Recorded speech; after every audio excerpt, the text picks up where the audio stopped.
Michael Myers had been confined before. Hospitals, prisons, cells, burning houses, bullets to the head. Yet somehow he always came back. But this time was different. After his last capture, he was not sent to a normal asylum. He was transferred to Haddonfield Psychiatric Research Center, a privately funded deep research facility located far outside city limits. What the world didn't know was that the hospital's basement laboratories weren't just for therapy or medication. They were experimenting. Government scientists obsessed with Michael's unnatural resilience wanted answers. Why didn't he die? Why didn't he feel pain? What kept him going? They ran endless tests, blood samples, brain scans, tissue regeneration studies. Michael Myers was sedated, restrained, monitored like a wild animal. His blood showed something impossible: rapid cellular regeneration, like something keeping him alive that science could not define. One scientist, Dr. Simon Klemper, believed he could unlock the secret. He theorized that Michael's body contained dormant energy, electrical pathways that kept him functioning beyond human capability. With enough stimulation, he believed Michael could be triggered into revealing the full extent of his physiology. So they tried to awaken it. They injected Michael with experimental chemical serums meant to accelerate neural firing. They exposed him to controlled electrical pulses to test muscle response. For weeks, he remained still, silent, unresponsive. But something was building inside him, like pressure under the crust of the earth, waiting for a spark.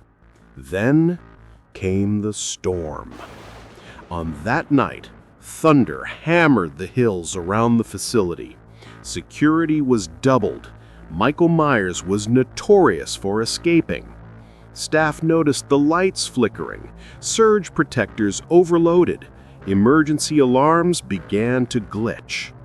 No one realized the danger until it was too late. A malfunction triggered a major short circuit in the lower floors. Sparks hit spilled oil.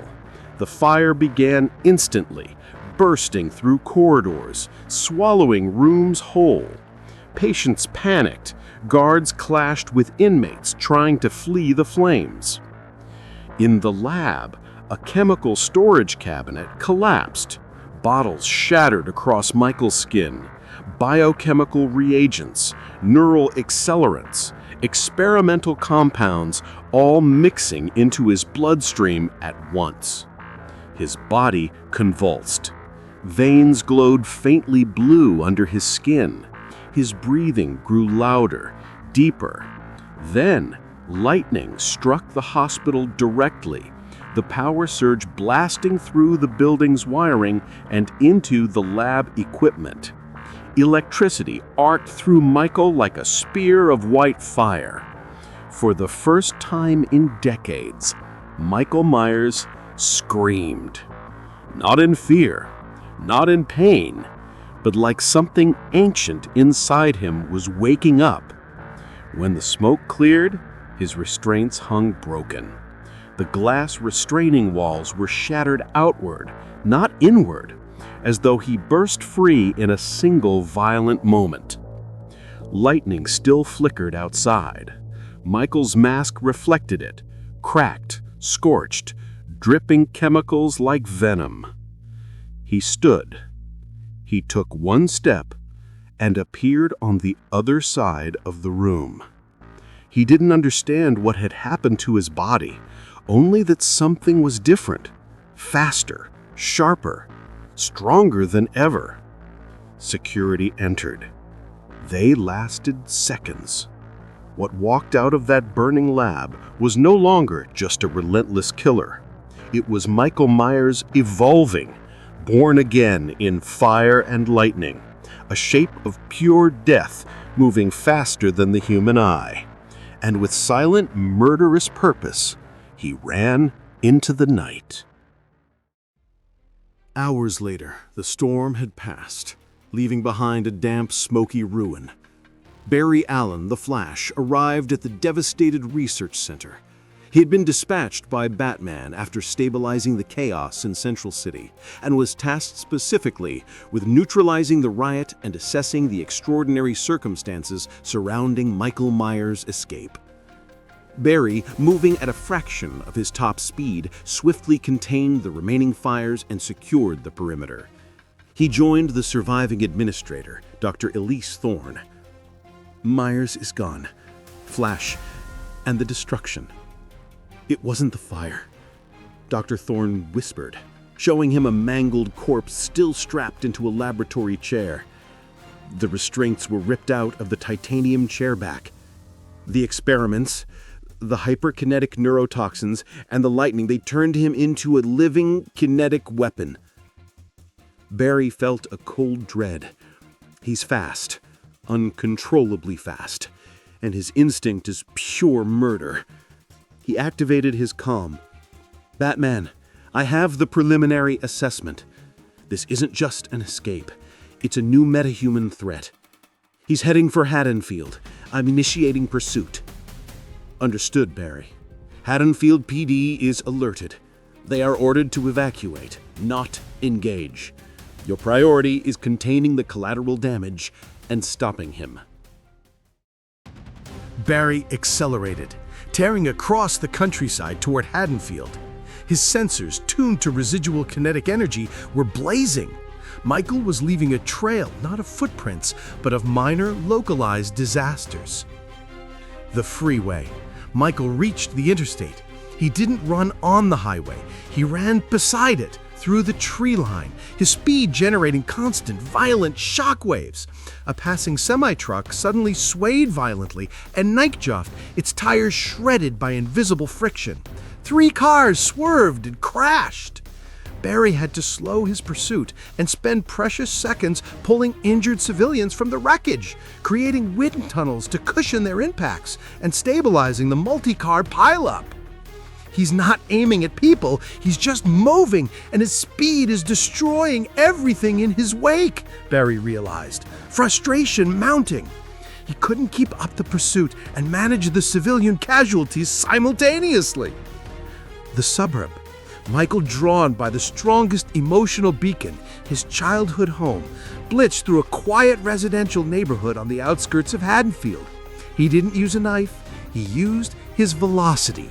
He passed through a neighbor's yard, and the clothesline pole snapped in half as if hit by a missile.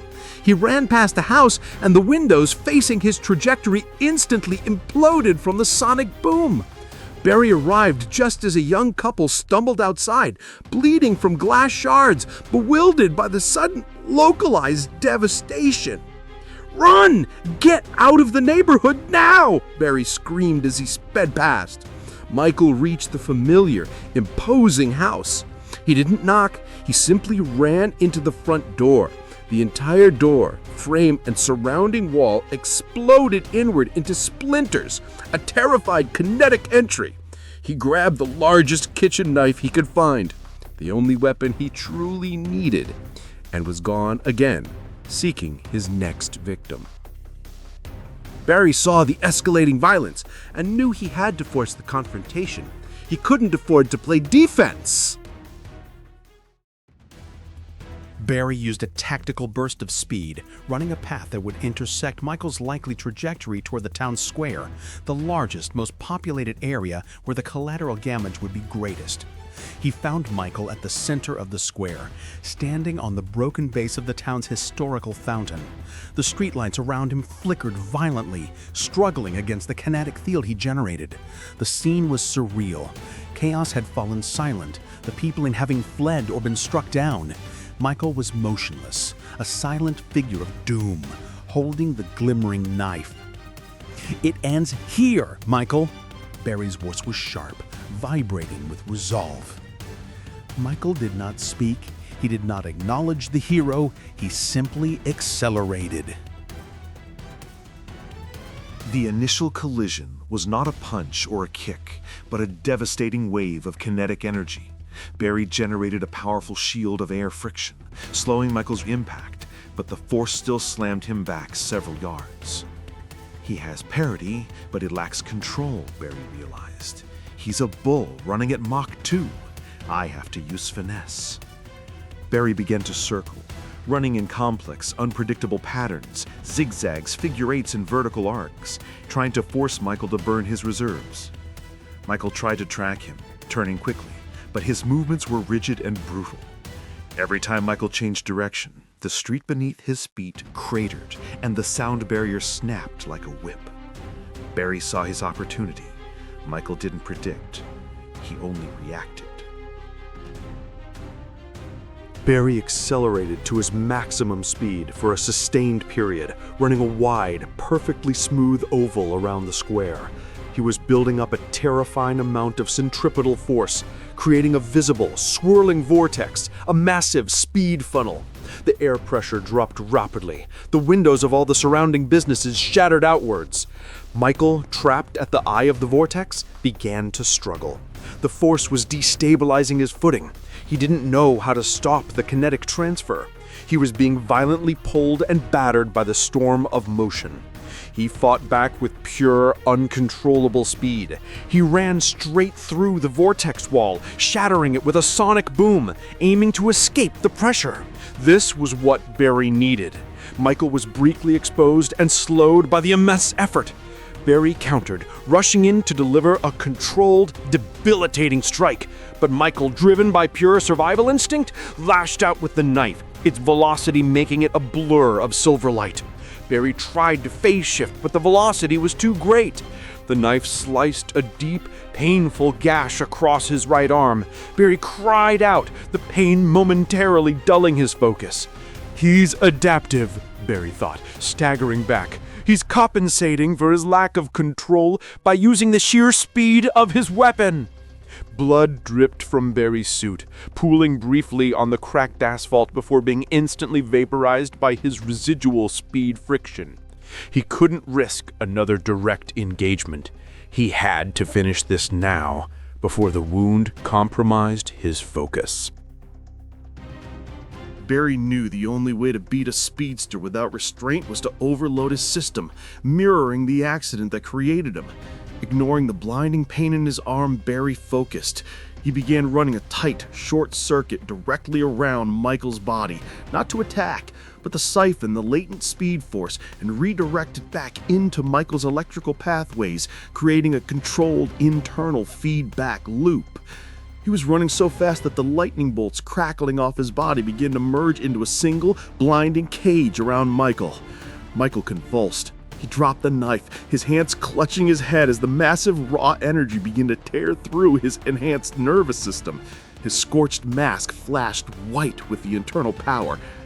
"Release the energy, Michael," Barry commanded, pushing his own body past the point of exhaustion, ignoring the searing pain in his arm.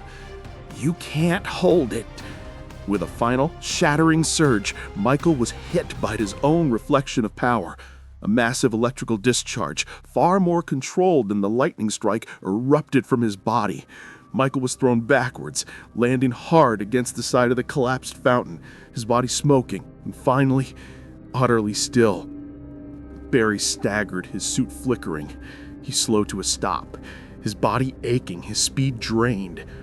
He looked down at the motionless monster, the kinetic field gone, the air calm. The fastest killer in the world had been defeated, not by skill alone, but by a desperate, surgical manipulation of the very energy that empowered them both. He quickly rushed to Michael, using specialized polymer cuffs from his belt, securing him not just with metal, but with kinetic dampeners designed to instantly absorb and neutralize any residual speed force. "Batman," Barry panted, leaning against a shattered vehicle, the smell of ozone and blood heavy in the air. "Myers is contained, but this wasn't just a physical fight. They made him a weapon." We need to lock down that research center and find every scientist involved. We have to understand this, or he'll just come back faster. The destruction in Haddonfield was immense, a physical manifestation of Michael's pure, savage speed. Barry looked at the destruction he had to fix, the injured he had to help, and the silent, terrifying killer now secured. This was the most dangerous threat he had ever faced, a force of nature, guided by nothing but the intent to kill.